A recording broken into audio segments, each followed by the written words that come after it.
ξεπερνούσαν κατά πολύ τους συνηθισμένους κυπριακούς μέσους όρους.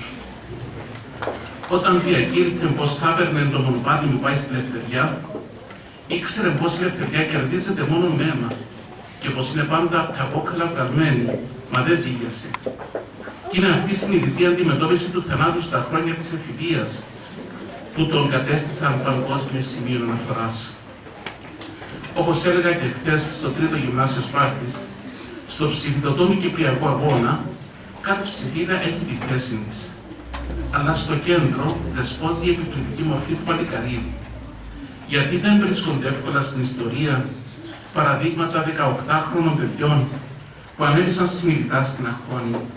Και ήταν συνειδητή η θυσία του Παλικαρίδη, όπως καταδεικνύεται αβίαστα μέσα από τα κείμενα του, αλλά και τη συμπεριφορά του στα χεριά των μελοθανάτων. Ο ελληνισμός στο πρόσωπο του και ιδιαίτερα μέσα από τη συγκλονιστική θυσία του, που έχει ως αναπόσπαστη συντεταγμένη την εφηβική ηλικία του, συνειδητοποίησαν τη διαχρονική του ταυτότητα και την οικουμενική του αποστολή. Να δίνει δηλαδή μαθήματα τιμής και αξιοπρέπειας, να ιεραρχεί τις αξίες της πατρίδας και της ελευθερίας και να τις θέτει πάνω από την αξία της επιβίωσης. Στη ζωή και την δράση του, ο ελληνισμός αναγνώρισε τον Μακρυγιάννη και τον Κολοκοτρώνη. Στο ηρωικό του πνεύμα ανάπλασε τον Ονίσιδον της Σαλαμίνας της Κύπρου και τον Λεωνίδα των Θρηνοπυλών. Στη βίωση της εθνικής ιδέας και στους εθνικούς του οραματισμούς ιχνηλάτησε τον Ρίγα Φεραίου. Είναι για αυτόν τον λόγο που συγχαίρω ιδιαίτερα όλους τους συντελεστές της σημερινής εκδήλωσης, ιδιαίτερα τη διεύθυνση, τους καθηγητές και μαθητές του Γυμνασίου Νεάπολης για την απόφασή τους να καλούσουν ιδιαίτερα τον ήρωα μαθητή της Πάφου, αναδεικνύοντας τον παράδειγμα προς μίμηση για όλη την ελληνική νεότητα. Πολλοί από τους σημερινούς 18χρονους, αλλά δυστυχώς και εμείς οι μεγάλοι και οι πολιτικοί μας, συγχαίουμε την ελευθερία με την ευτυχία του ανθρώπου. Έχουμε την εντύπωση ότι ελεύθερος είναι ευτυχισμένος, ο βολεμένος, και έρχεται ο Παλικαρίδης να μας αφυπνίσει από αυτόν τον λίθαρχο. Τιμώντας το σήμερα, οφείλουμε να εστερνιστούμε τα ιδανικά του, που είναι τα ιδανικά της φυλής μας. Η ιστορία του ελληνισμού είναι μια συνεχής εποποιία. Μια εποποιία που πληρώνεται αδιάκοπα με θυσίες και αίμα. Ο απελευθερωτικός μας αγώνας, ο αγώνας της ΕΟΚΑ, ανέδειξε τις σταθερές της αυταπάρνησης και της αυτοθυσίας για την πατρίδα κατά έναν μοναδικό και ανεπανάληπτο τρόπο. Αυτές τις σταθερές, ως ακατάληπτες αξίες, καλούμαστε και εμείς να αποδεχτούμε.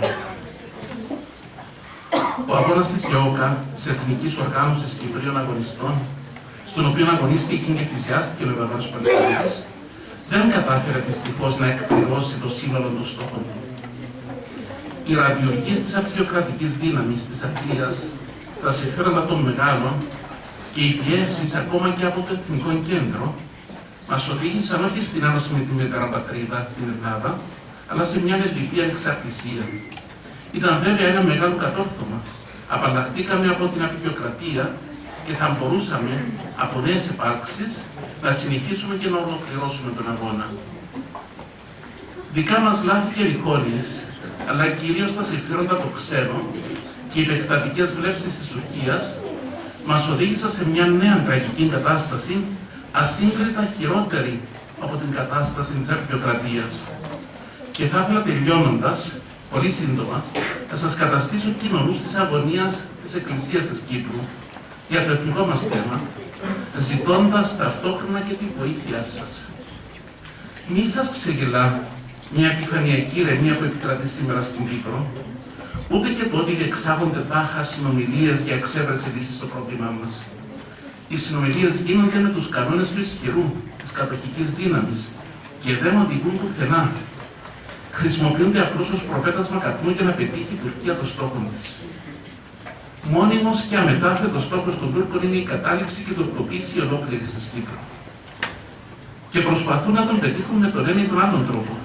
Είτε καταργώντας την Κυπριακή Δημοκρατία, οπότε θα μείνουμε όμοιροι στα χέρια τους, αυτό επιδιώκουμε τις συνομιλίες, είτε κουβαλώντας επίκους, οπότε θα γίνουμε μικρή μειοψηφία στον τόπο μας, είτε εκφοβίζοντας μας για να καταλήψουμε την Κύπρο που είναι ελληνική εδώ και 35 αιώνες.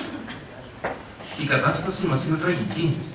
Χρειαζόμαστε τη συμπαράσταση όλων των Ελλήνων, τη συστράτευση όλων στον κοινό αγώνα. Μόνο ενωμένοι θα μπορέσουμε να αποκρούσουμε το θανάσιμο κίνδυνο που επικρέμεται πάνω μας. Έτσι θα δικαιώσουμε τους αγώνες των προγόνων μας. Και μόνο έτσι θα έχουμε τη συνείδηση μας ήσυχη απέναντι στον ευαγόρο Παλικαρίδη, μας αγναντεύει από τα παλάτια της ελευθερίας, στα οποία πορεύτηκε στο άρθρος της μειώτης του.